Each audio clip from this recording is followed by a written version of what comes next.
Merci. Ma vie n'a plus de secret. Voilà. Bon, je suis le dernier à m'exprimer, donc je vais être attentif à l'écarquillement de vos yeux pour voir si, par malheur, je ne répétais pas ce que vous avez entendu durant toute la journée.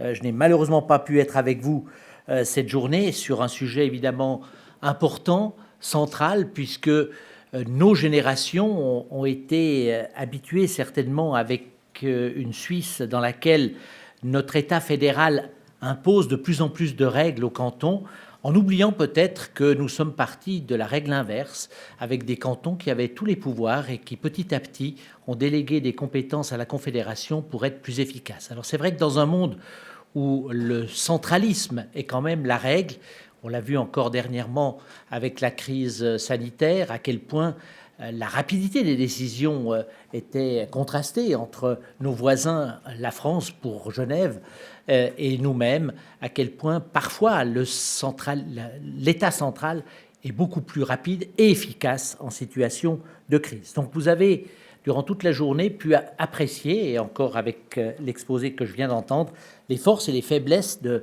notre fédéralisme, une force indiscutable qui fait de la Suisse ce qu'elle est aujourd'hui, mais surtout une force dans la gestion sereine, je dirais non urgente, des problématiques, mais parfois une faiblesse lorsqu'il s'agit d'être agile, rapide et de répondre aux besoins d'une crise qui surgit, comme nous l'avons vu avec le Covid, comme nous le voyons avec la pénurie énergétique que nous avons traversée avec plus de crainte que de mal durant l'hiver passé, mais qui va encore pointer, nous le savons, l'automne prochain.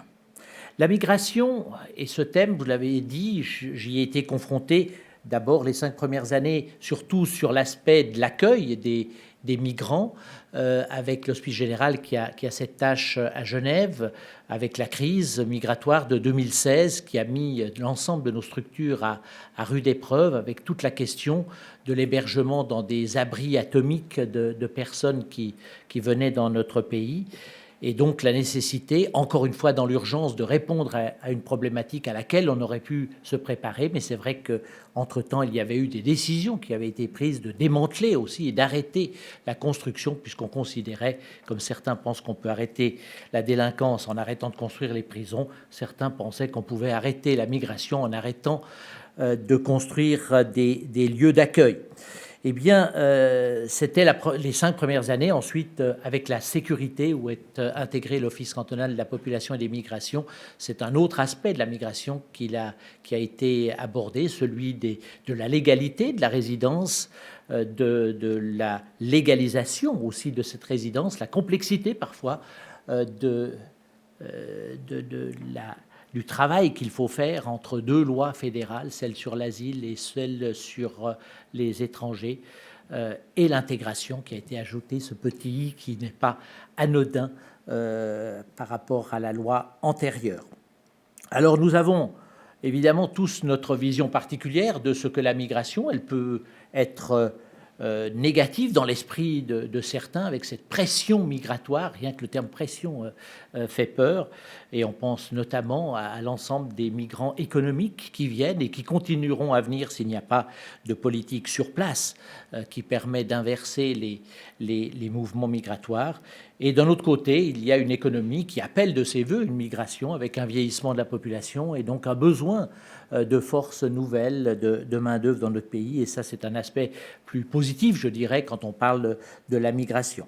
Alors, il y a des composantes objectives dans cette migration, évidemment, le nombre de personnes par année qu'on peut calculer, l'Office fédéral de la statistique nous le dit, qui arrivent dans notre pays, la question sociale, qui est celle de l'intégration, un terme dans lequel chacun met beaucoup de choses et pas toujours les mêmes choses.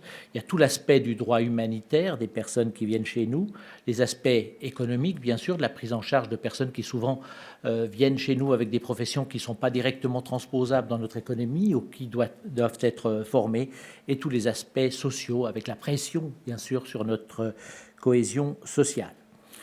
Il y a aussi tout l'aspect subjectif, je le disais il y a un instant, et ce n'est pas un hasard si en période électorale, le terme de la migration revient sur le devant. Que faut-il comme migration? Comme si on pouvait faire du cherry picking et faire de la migration choisie, prendre exactement ce que l'on veut et laisser aux frontières ce qui ne nous conviendrait pas dans une Europe où la réglementation est aujourd'hui largement partagée par l'ensemble des pays, y compris par la Suisse. Notre système est... Attendez. Voilà, c'est ça. Voilà.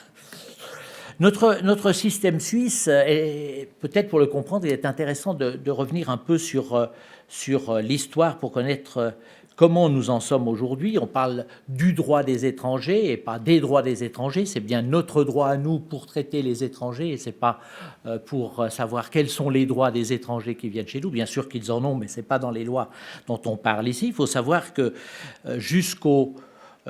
plutôt durant le XVIe et XVIIe siècle, nous avions une terre d'asile chez nous qui accueillait largement. Il n'y avait pas véritablement de limitation, avec des réfugiés protestants et huguenots qui fuyaient les persécutions et qui ont été accueillis. Genève, évidemment, vous le savez, dénommée Rome protestante à cette époque. C'est ce qui a permis aussi de développer toute l'industrie horlogère. Donc, il y a eu un retour d'investissement déjà à l'époque en accueillant ouvertement l'ensemble de ces personnes qui venaient chez nous, même si Genève, évidemment, n'était pas dans la Suisse à l'époque. C'était une prérogative qui était extrêmement locale de savoir qui pouvait venir chez nous et y rester, et qui l'on chassait. On chassait d'ailleurs même des citoyens indésirables, et M. Rousseau en sait quelque chose. Et ensuite vient l'industrialisation. À partir de la moitié du XIXe siècle, et il y a de nouvelles vagues de migration qui contribuent là au développement des secteurs d'activité. Donc c'est une migration souhaitable et voulue dans les domaines du textile, de la chimie, des machines-outils, et cela jusqu'au début de la Première Guerre mondiale. Jusque-là, c'est une problématique essentiellement cantonale, avec une liberté d'établissement sans restriction pour les pays avec lesquels il y a un traité d'établissement. Et d'ailleurs, même avec ceux pour lesquels il n'y avait pas de traité, la limite était que les personnes ne devaient pas être à charge de la collectivité et bien se comporter et respecter nos lois. Et finalement, chacun pouvait venir sur notre territoire très librement. Ensuite vient évidemment la Première Guerre mondiale, et là, on se rend compte qu'une gestion extrêmement cantonalisée de la problématique n'est plus possible, elle n'est pas souhaitable, et faute de compétences fédérales, notre Conseil fédéral doit réagir par ordonnance. Et la première ordonnance est en 1917. Elle instaure une police des frontières, un contrôle des étrangers, et donc c'est une décision qui est prise pendant la guerre, sans base constitutionnelle, pour pouvoir répondre, encore une fois, en temps de crise, à une situation de crise. D'où l'intérêt peut-être de construire, et ça c'est de manière plus large, notre fédéralisme et de préparer les réponses aux crises lorsqu'elles ne sont pas là. Mais encore faut-il, comme on l'a dit il y a un instant, avoir une vision, et parfois pas seulement une vision idyllique de l'avenir de notre pays. Entre deux guerres, le développement économique n'est pas à son apogée, on reconstruit l'Europe, et à ce moment-là, il y a moins besoin de main-d'œuvre étrangère. S'instaure une certaine crainte aussi de l'étranger par rapport à la guerre et au désastre qu'elle a engendré. Et c'est dans ce contexte qu'on décide de donner à la Confédération des prérogatives entre les deux guerres. C'est en 1925 que l'article 69 ter de la Constitution est adopté. Puis, comme chez nous, les choses prennent toujours un certain temps, la première loi fédérale sur le séjour et l'établissement des étrangers est adoptée en 1931. Elle entre en vigueur en 1934. À partir de là, la Confédération a effectivement des prérogatives, et aujourd'hui cela tombe sous le sens qu'on ne pourrait pas laisser la politique de la migration en main de chaque canton, qu'il faut véritablement, ne serait-ce que parce qu'il y a maintenant aussi des accords internationaux qui lient la Suisse et pour lesquels notre confédération doit rendre des comptes. Donc il faut évidemment que l'État qui doit rendre des comptes puisse gérer la situation. Et c'est ainsi qu'aujourd'hui, nous avons une politique de la migration qui se gère davantage en dehors de nos frontières qu'à l'intérieur de nos frontières, avec l'ensemble, vous les avez ici, je ne les lis pas, l'ensemble des accords, des discussions qui ont lieu par notre diplomatie, par notre administration, par notre DFAE, à l'extérieur, à l'intérieur de la Suisse, mais pour régler la question au niveau de nos frontières, qui peut venir de l'extérieur de nos frontières à l'intérieur de nos frontières, plutôt que de la régulation immédiate, où là, les deux lois sur lesquelles je reviendrai règlent la question une fois que les personnes sont sur notre territoire, avec des interlocuteurs qui sont bien sûr les États qui sont directement limitrophes de la Suisse, l'ensemble des États Schengen aussi, mais au-delà également avec les organisations internationales qui règlent au niveau international les droits des personnes qui sont migrantes. Un droit international encore très balbutiant pour des raisons politiques évidentes. Aucun État ne souhaite se voir imposer des contraintes quant à l'admission de personnes venant de l'étranger. Est-ce que l'on parle d'une ou deux migrations, parce que à cette première complexité que l'on voit avec ces interlocuteurs multiples hors de la Suisse, s'en ajoute une deuxième, c'est qu'il y a des migrations pour de multiples raisons. Vous en avez la liste ici. Les personnes qui viennent chez nous peuvent venir pour travailler, pour fuir la guerre, pour fuir les répressions personnelles, pour rejoindre leur famille, pour étudier, ou que sais-je. Donc nous avons à la fois des migrations économiques, quand on dit des demandeurs d'asile économiques, comme s'il s'agissait d'une deuxième classe inférieure de demandeurs d'asile qui finalement ne remplissent pas, c'est vrai, nos conditions, mais qui ne mériteraient pas notre respect, ils ne méritent sans doute pas la protection légale, puisque notre loi ne les protège pas pour cela, mais on peut évidemment comprendre que des personnes qui n'ont aucun avenir dans leur pays cherchent à en avoir un ailleurs, et donc il s'agit évidemment de régler cette problématique ici, mais il s'agit aussi ensemble, et la Suisse est un petit pays dans le monde, de la régler aussi dans les pays de provenance de ces personnes. Je dis ici une banalité, je pense que tout le monde en est convaincu, mais lorsqu'il s'agit de passer de la bonne parole à la mise en pratique, on voit à quel point c'est difficile et qu'il est plus simple pour l'Italie en particulier, qui souffre passablement à cause des côtes, évidemment, qu'elle met à disposition de ces bateaux de migrants. Il est plus facile d'aller négocier avec la Tunisie ou la Libye pour laisser ces personnes sur place que d'essayer d'organiser, de donner un avenir à ces jeunes pour qu'ils ne s'agglutinent pas sur les rivages pour tenter de traverser la mer. On voit que la migration est à la fois pour la Suisse, mais comme pour d'ailleurs tous les pays qui ont une population vieillissante, un défi, mais aussi une chance. Aussi une chance parce que clairement, nous ne pourrons pas répondre aux défis économiques de notre pays sans un apport de main-d'œuvre venant de l'étranger. Alors, il y a à la fois la crainte exprimée, peut-être utilisée, manipulée par certains, de voir arriver en masse des personnes qui seraient à charge de la collectivité, mais d'un autre côté, il y a aussi la conscience de la nécessité de pouvoir disposer de personnes jeunes qui puissent aussi s'acquitter de cotisations AVS qui serviront au paiement de nos rentes, mais qui permettront à notre économie de fonctionner. Donc il s'agit de gérer cette complexité migratoire, et nous avons en Suisse deux instruments, une loi sur les étrangers et l'intégration et une loi sur l'asile. C'est pas toujours simple, je dois vous dire, de gérer les deux choses, puisque quand on est débouté de l'asile, même si on a toutes les raisons de pouvoir rester ici et d'apporter une contribution à notre économie, eh bien, on est débouté de l'asile et il faut quitter notre pays. Et donc, en principe, on doit avoir un tampon sur un document qui prouve qu'on est parti pour pouvoir revenir et rentrer dans le processus de la LEI et après être sorti du processus de la LASI. C'est une certaine absurdité dans ces lois fédérales, mais il est vrai que tous les cantons ne sont pas confrontés aux mêmes problématiques. Tous les cantons ne sont d'ailleurs pas limitrophe d'un autre pays. Genève, évidemment, avec plus de 100 km de frontières avec l'Union européenne, et la France en particulier, et seulement 4 km qui rattachent ce canton avec la Suisse. C'est une presqu'île, évidemment, dans l'étranger. On est directement soumis quotidiennement à cette pression migratoire. Ce n'est pas le cas de cantons de Suisse centrale, pour qui la problématique est évidemment bien différente.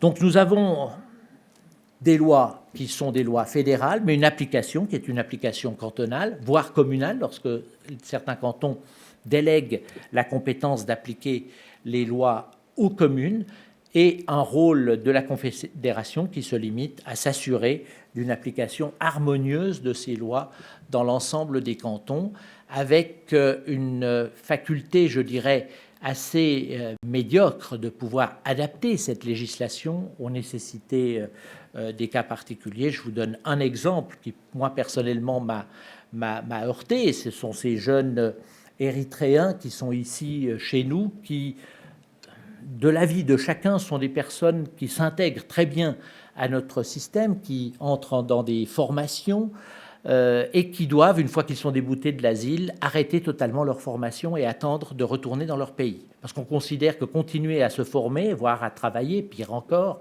ce serait leur permettre de s'intégrer dans notre pays, et donc ce ne serait pas juste de leur permettre de s'intégrer et ensuite leur dire de partir. Donc autant les laisser dans l'oisiveté et ne pas leur apporter une quelconque éducation pour ensuite pouvoir leur demander de partir plus facilement. Il se trouve cependant que malgré l'absence de décision générale du Conseil fédéral de déclarer que ces personnes ne peuvent pas être envoyées compte tenu du contexte de leur pays, eh bien ces personnes restent ici et végètent, je dirais, dans notre pays. Alors que tout le monde serait gagnant à les laisser se former et travailler, puisque, au pire, s'ils doivent repartir, eh bien, ils apporteront avec eux dans leur besace au moins des compétences dans leur pays.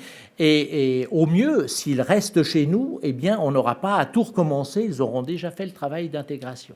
Et on doit pratiquement biaiser, tricher pour essayer, malgré tout, de faire coïncider le bon sens avec notre législation, avec une conscience de nos autorités fédérales sur l'absurdité du système, qui ferme un œil, mais pas totalement, plutôt que de remonter la problématique pour qu'elle trouve un ancrage légal qui puisse faire coïncider ce bon sens avec notre loi.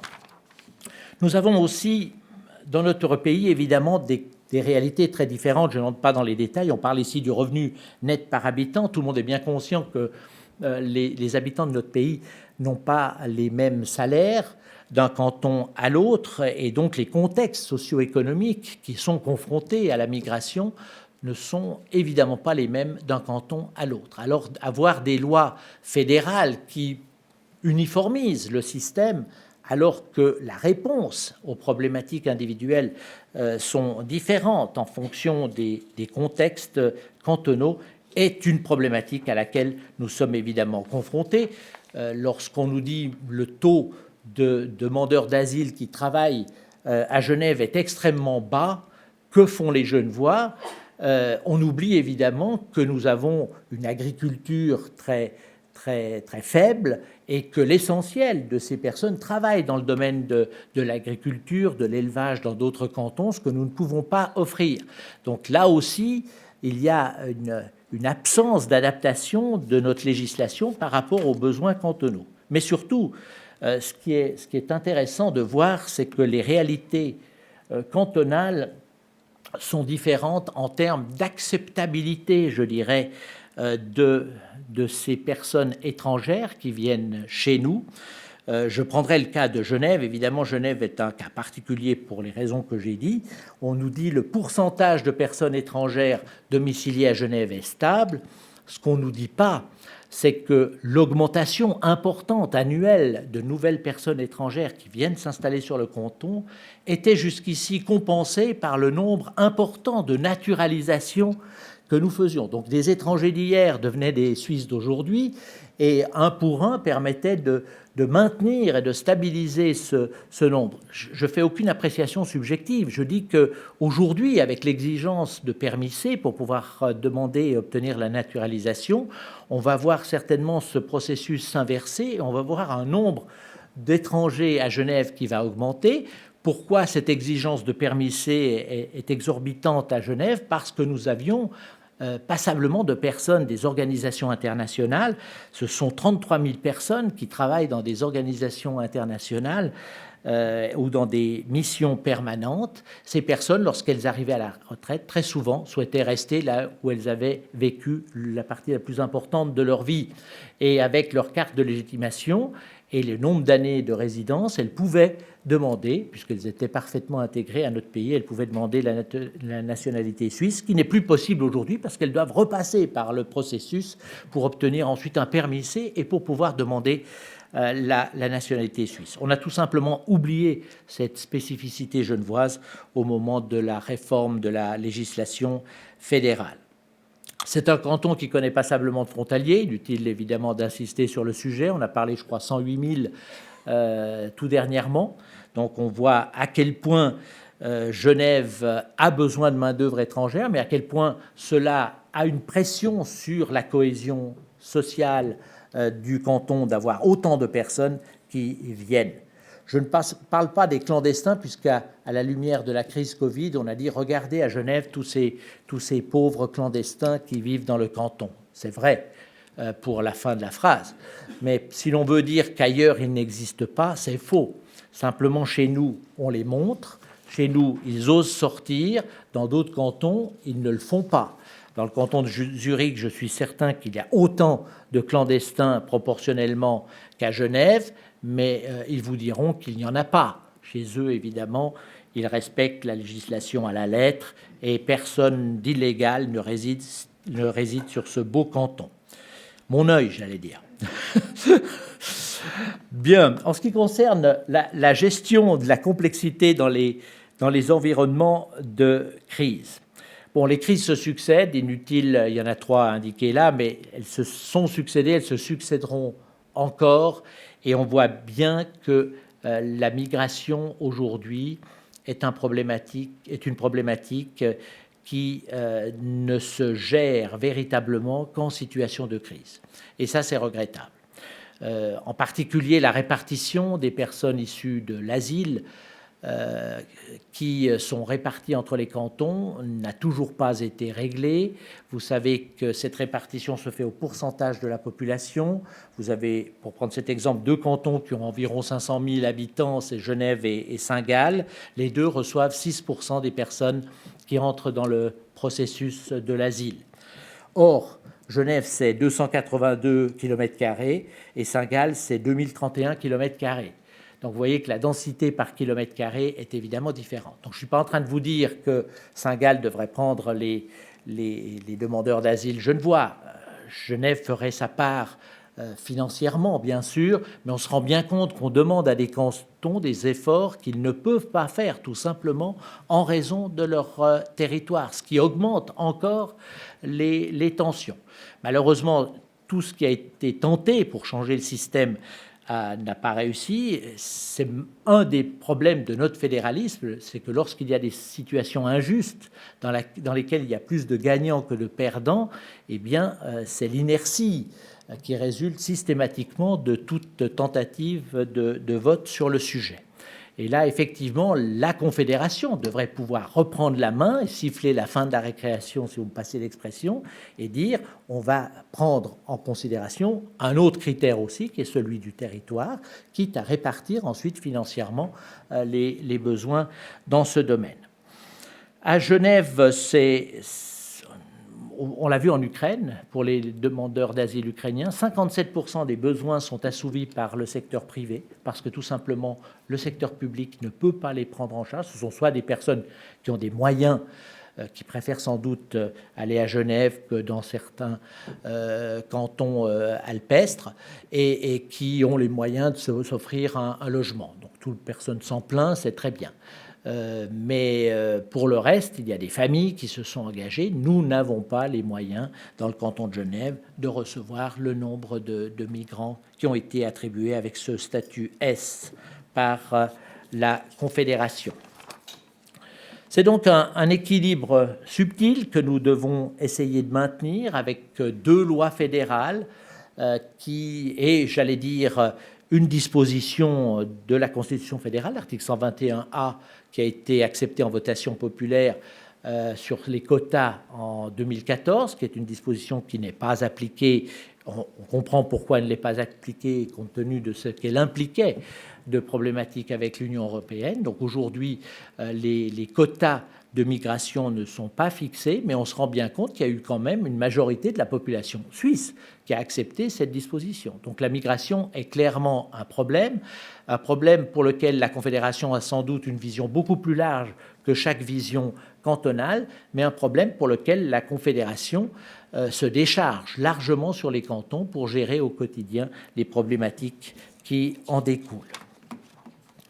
Pour l'instant, tout va très bien. La dernière étude, l'Office fédéral de la statistique dit que tout le monde est très content, que les personnes étrangères sont nécessaires pour le fonctionnement de l'économie, et pour le reste, pour les sujets négatifs, la majorité de la population considère que non, plutôt non. Il ne crée pas particulièrement de climat d'insécurité. Il n'empêche pas nos enfants de recevoir une bonne éducation. Vous voyez la pertinence de la question. Donc on est rassuré. Donc finalement les choses vont bien. Néanmoins, nous sommes, il faut en être conscient, nous sommes dans un environnement mondial qui ne favorise pas l'utilisation de nos trois instruments principaux qui ont permis jusqu'ici de maintenir entre confédération et canton un juste équilibre, et avec l'ensemble des populations cantonales, c'est cette recherche du consensus, ce dialogue et cette participation citoyenne. C'est plutôt la polarisation des masses qui semble prendre le dessus, et la nuance est de moins en moins un signe de sagesse que de faiblesse. Et donc, il y a à craindre, bien sûr, que ce sujet de la migration devienne de plus en plus sur le devant de la scène. Il va falloir que les cantons, mais ils sont demandeurs, je pense, acceptent que la Confédération gère davantage le sujet. Mais gérer le sujet, cela veut dire, et on en parlait tout à l'heure pour les éoliennes, c'est peut-être plus facile. Il va falloir savoir où l'on met les personnes qui viennent en masse chez nous. Ça, c'est la gestion asile. Mais ensuite, quels sont réellement les besoins de notre économie? Où va-t-on chercher cette main-d'œuvre dont nous avons besoin pour notre économie et pour relever les défis de demain? Je pense que petit à petit, nous allons nous acheminer vers davantage de centralisation. Et je ne sais pas si vous avez, peut-être aussi à la lumière des problématiques sanitaires que nous avons traversées, parlé de la problématique de l'absence de niveau entre le canton et la Confédération. Le but, ce n'est pas de rajouter des marches à l'escalier, bien sûr, c'est de se demander si la marche actuelle n'est pas trop grande pour les jambes que nous avons, et s'il ne serait pas utile que les cantons eux-mêmes décident, dans certaines problématiques, de se réunir. Mais tout cela, pour l'instant, doit passer par l'instrument extrêmement lourd du concordat. Et donc, un concordat, c'est une loi adoptée par tous les parlements cantonaux qui y adhèrent. Et donc, peut-être faudrait-il trouver un instrument un peu plus souple pour permettre de prendre des décisions au niveau régional, notamment en décision de crise. Voilà, je vous remercie.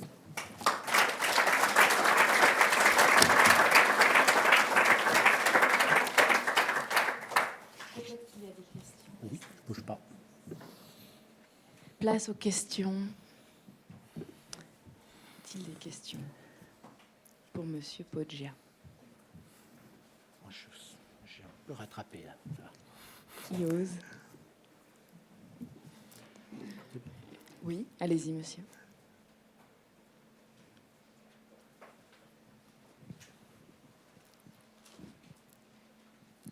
Merci beaucoup.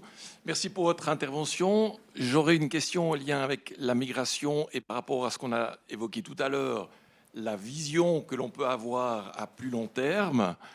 Vous avez également parlé des problèmes climatiques que l'on rencontre aujourd'hui, des crises climatiques. Quelle est votre position par rapport à la vision, et là on parle peut-être à plusieurs dizaines d'années, de ce qui commence à être évoqué aussi, des crises migratoires d'une ampleur beaucoup plus importante, à savoir si c'est problématique aujourd'hui, qu'en sera-t-il à ce moment-là lorsque ces problématiques auront décuplé ou peut-être centuplé? compliqué, hein, c'est plus qu'une vision que vous me demandez. Je crois que je me demande si on ne va pas assister à un renversement des règles. Aujourd'hui, ce sont les plus pauvres qui partent parce qu'ils vont chercher ailleurs ce qu'ils n'ont pas chez eux. Avec les problématiques climatiques, on risque bien d'avoir les plus riches qui partent parce qu'ils ont les moyens de partir, et une gestion qui devra être localisée des personnes qui n'ont pas les moyens tout simplement de partir en masse ailleurs. Donc, davantage qu'un problème de gestion de la migration, ce sera un problème de la gestion locale et internationale des déplacements de population.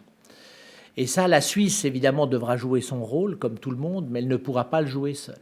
Et là, il va y avoir la nécessité, et il faudrait peut-être le faire avant que l'urgence soit encore plus grande qu'elle ne l'est aujourd'hui au niveau des organisations internationales, mais chacun pense, peut-être chaque pays pense que le problème ira chez le voisin avant d'arriver chez soi.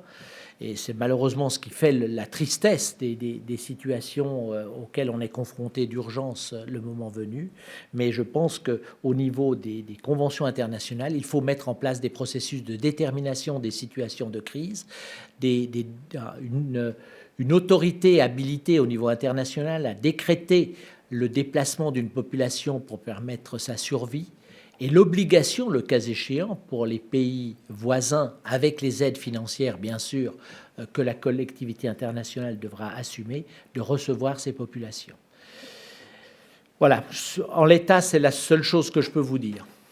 Merci. Merci. Notre question ?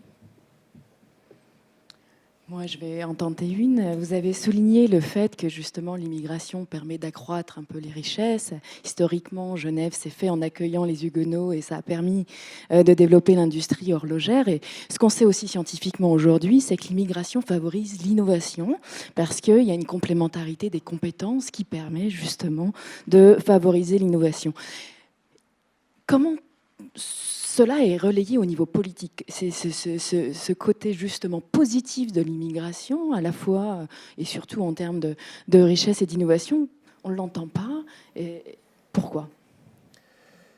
Je ne crois pas qu'on ne l'entend pas. Je pense qu'effectivement, on l'entend peut-être un peu trop tard, lorsque les gens arrivent à la naturalisation et où effectivement on leur demande, enfin c'était en tout cas mon rôle, de leur rappeler, surtout de ne pas perdre leurs racines, leur richesse culturelle, et d'apporter justement cette différence qui a permis à la Suisse d'être ce qu'elle est aujourd'hui. Il faut bien savoir que la Suisse est un pays d'immigration, elle l'a été aussi d'émigration. Il ne faut pas oublier qu'on a été longtemps aussi une population qui est allée chercher ailleurs de quoi vivre parce que nous ne l'avions pas chez nous. Et il ne faut pas avoir la mémoire courte. Peut-être faudrait-il tenir ce discours plus tôt, vous avez raison. Mais dans les faits, nous sommes quand même dans un carcan législatif fédéral qui limite le droit de travailler à certaines catégories de permis. Donc, cette innovation, elle est évidemment la bienvenue, mais encore faut-il qu'elle puisse s'exprimer. Or, s'il y a des limitations d'activité, il y a impossibilité pour des employeurs de tirer profit de cette inventivité. Alors, bien sûr, au niveau universitaire, on a des très beaux exemples de très belles réussites avec des universités qui s'engagent aussi au niveau, j'allais dire, presque politique pour pouvoir obtenir une régularisation des conditions de séjour de personnes qui apportent véritablement un savoir-faire.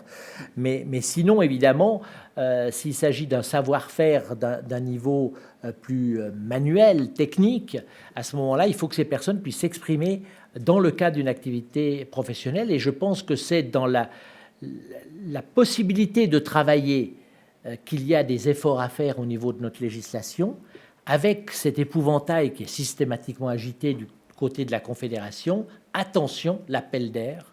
Si vous autorisez les personnes en procédure à travailler, les gens viendront chez nous en se disant, eh bien, même si je suis débouté, j'aurais pu travailler un moment et mettre de l'argent de côté. Je ne suis pas du tout convaincu de cette question d'appel d'air lorsqu'on voit d'ailleurs ce que traversent ces personnes pour arriver jusqu'à chez nous, mais politiquement, c'est encore une entrave importante. Pour finir.